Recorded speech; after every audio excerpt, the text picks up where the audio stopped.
Welcome to Honma Power Practice. I'm here with Golf Top 100 teacher Brady Riggs. Today we're bringing together what we talked about in episode 1 and 2 of setup, and then with our really practical drill on extending the lead leg. Brady, what are we doing? So, like any swing change, which I'm sure you've done a few right over the years, you can't just go full speed. We're gonna have to go slow and kind of build our way up. So we're gonna hit 3 shots in succession here. We're gonna add a little speed to each one. So that lead leg is gonna be extending after we do the great setup. So first one, go real slow. Let's say the driver goes like 100 yards, but just working on the precise mechanics that we're looking for.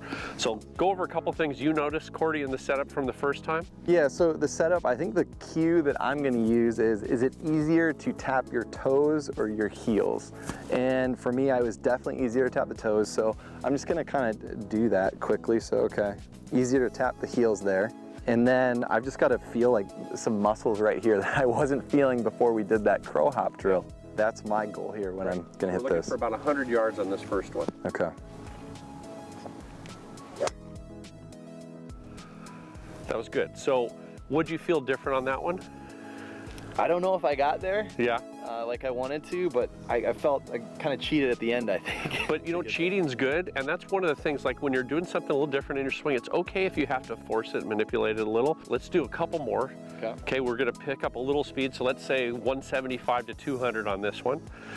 And remember at setup, what was the cue? You told me before, we were talking about setup, what part of your body are you feeling a little different now? I'd say the quads, like the back here, like suddenly they're awake and they're in this golf swing where they were a little bit dead before. Good, so we're not full speed here, but you're still thinking through the shot, what am I doing with that lead leg in terms of extension?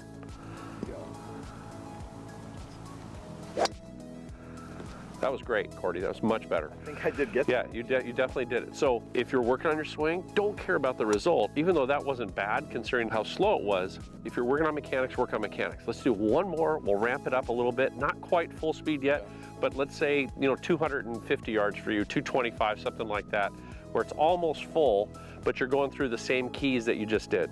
So the setup feels like you can tap your heels, quads are lit up, working on lead leg extension.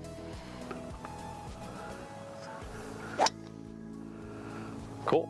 Leg was good again. We first started out with setup in segment 1, right? Then we did the crow hop. This one we're building a little technique in. It takes a lot of reps to make a change, right? Absolutely. So we're okay with going slow on the range because we know that, in order to change it, we've got to do it correctly. But when we get to the course, we want to go full speed and kind of just let it rip. Awesome. So next time we're going to talk about taking what we're practicing here on the range to the course in our Honma Power Practice.